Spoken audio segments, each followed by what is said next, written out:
"Can I ask you a question?" said Billy. "Are my eyes too far apart?" "Oh, what do you mean?" "I feel like my eyes are too far apart, like weirdly so." Billy stared at his face carefully in the mirror on the passenger side sun visor. "Wide-set eyes look untrustworthy, I think. To girls, especially," he continued.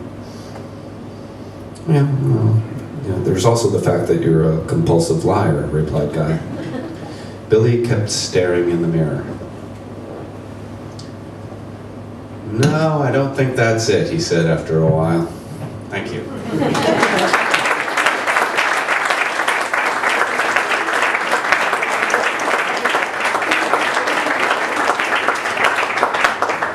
It's very enjoyable, and it's the first time I've heard him read the book.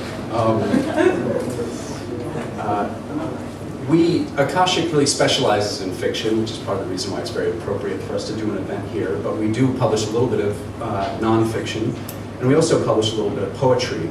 Most of the poetry that we publish is on a poetry list that is curated by a writer named Chris Abani, who is not here with us tonight.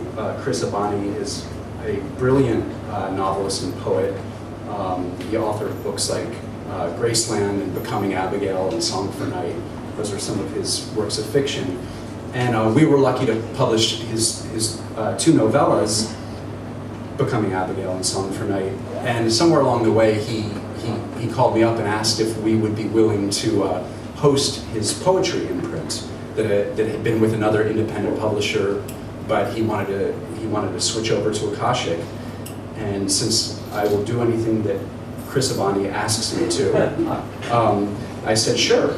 And so over the past couple of years we've published, and this has really sort of built out our, what was at the time pretty much a non-existent poetry line. And so we published a number of writers, most of whom were completely unknown, such as Karen Harriman, Uche Nduka, Khadija Queen, Rick Reed, and others. But about maybe a year or 15 months ago or something, I get an email from him that says like new Black Goat title, and I open it up and he tells me that we're going to publish a Black Goat book by a poetry book by Christina Garcia, and I couldn't believe it, and it was such a blessing, and it was like, this is turbo Black Goat. So it all worked out, and we just recently have published The Lesser Tragedy of Death. We're moving away from comedy here. Christina, it seems like a bunch of these authors have come in from out of town. We're really lucky to have Christina here. And she will also be reading tomorrow night at the Brooklyn Public Library with Bernice McFadden, Amiri Baraka, and several other Akashic authors. So if any of you all live in Brooklyn or are interested in traveling to Brooklyn tomorrow night, I encourage you to come to that event as well. Without further ado, please join me in welcoming Christina Garcia.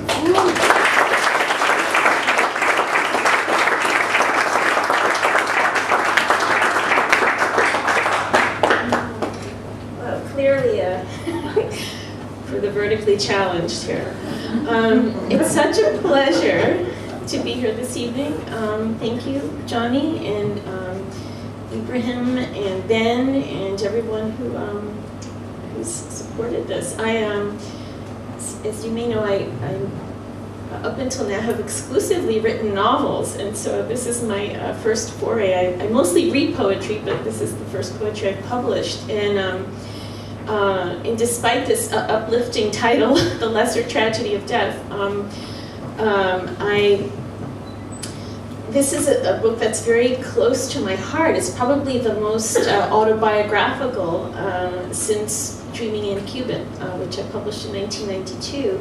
And it's essentially a kind of faux biography of a brother, of a middle-aged narrator's brother who has suffered from about the age of 12 from kind of one obsession and addiction or another. And so it's a kind of long conversation where occasionally the brother fights back and talks back and questions the veracity of what the sister narrator is doing. And And it's in 3 parts, beginning with his childhood, kind of, you know, up until about 12, and then to sort of mid-30s, and then, you know, in advanced middle age. So I thought I would just, we have about 5 minutes, so I just thought I'd read a couple of poems from the beginning, maybe one from the middle, and then one from the end, just so you get a sense of this character. And it starts, the first poem is a sort of disclaimer called Tapestry. A salon or sunlit rotunda, our old dining room. You come speak to me. People who knew you come too, whispering things. This business of biography is a sham. Thin green brocade of words, knots of grief. Can grief be a gift? I fear it will make me your enemy, but you must trust me. I offer this in peace. What you believe. That you can speak to dogs, that they don't listen to you, that women are impenetrable except for the obvious, that children should like you, that it's possible to be a hero, that the good things in life are bad for you, mothers, malted milk balls, cocaine, that there is a God but he's ignored you, that a family awaits you, that you suffer for cheapness. Are you listening, Dad? That one morning we'll wake up dead, and that will be without pain.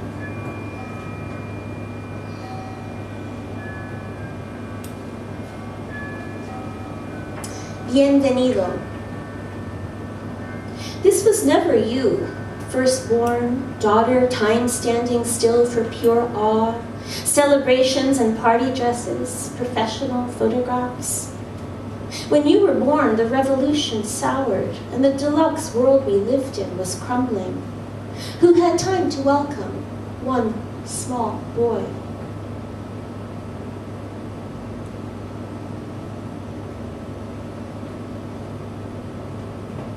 First time. When the architect's son passed through that joint, the coarse hot smoke warmed your chest, whispered, good boy, nice boy, what you desperately needed to hear.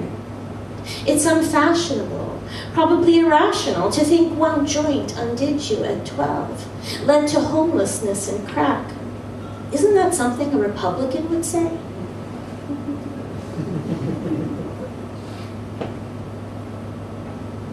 Brownstone. Our last foot fight, thighs blazing, Bobby coming in to make us stop.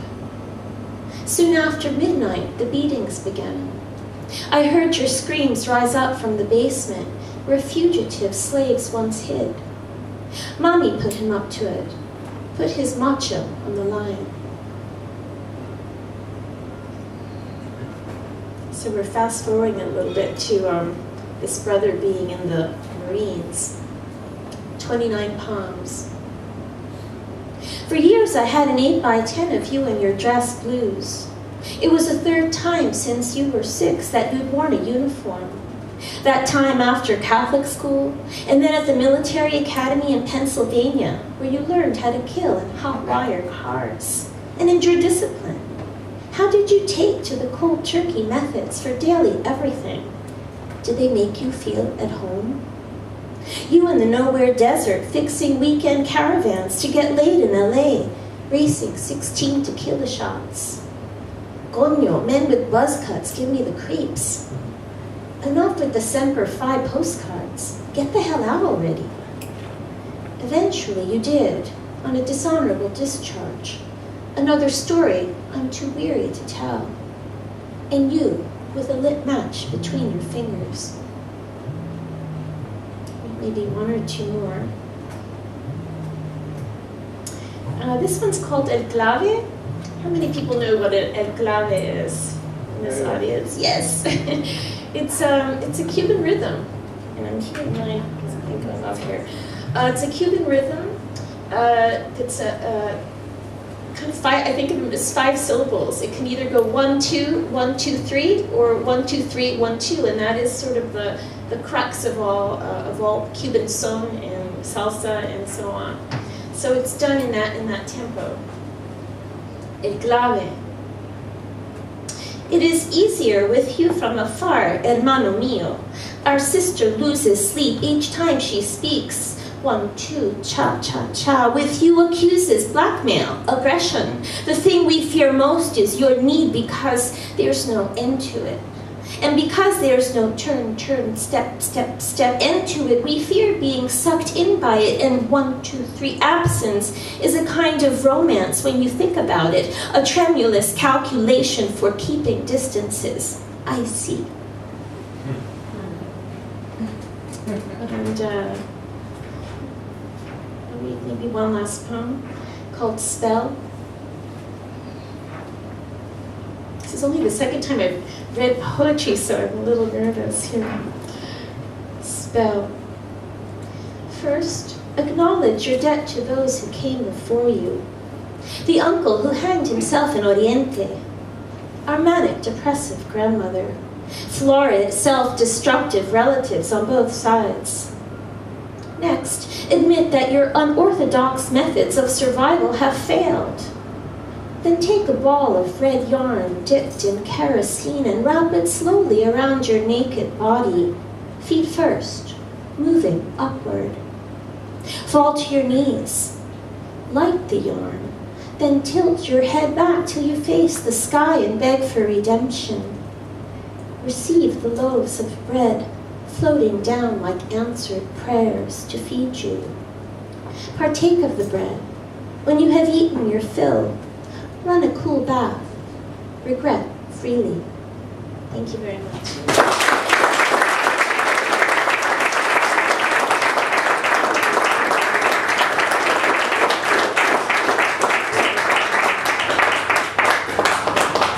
All right.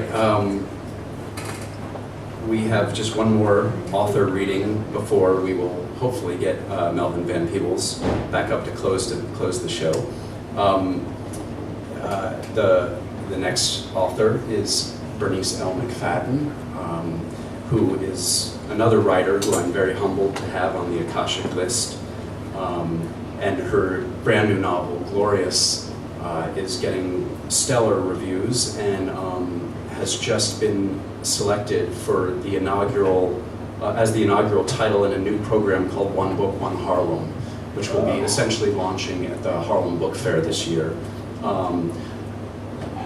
Some of Glorious is set in Harlem, and a lot of the book is set during the period of the Harlem Renaissance. The book sort of starts in the South, moves up to New York City, and then moves back south. I just remember getting the email from her. I got an email directly from Bernice. There was no agent involved, and the email started, "Hi, my name is Bernice L. McFadden. I'm the author of blah blah." And I was like, "I know who you are. Holy crap! What's going on here?" and she sent the prologue to this novel, and I'm not sure what she would be reading tonight, but. The prologue of this novel, Glorious, is, I don't know if it's 5 pages or 8 pages, but it's devastating and it's beautiful, and it's one of the strongest beginnings of a book that I've read in a long time. And like I said just a couple moments ago, Bernice will be reading tomorrow night at the Brooklyn Public Library. So that's all I have to say for now. Bernice, please come in.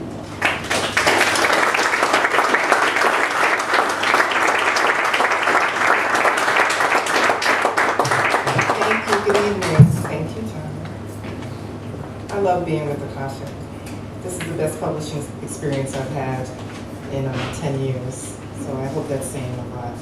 I will read from the prologue really quickly. Glorious follows the life of Easter Venita Bartlett, who is a fictitious Harlem Renaissance writer.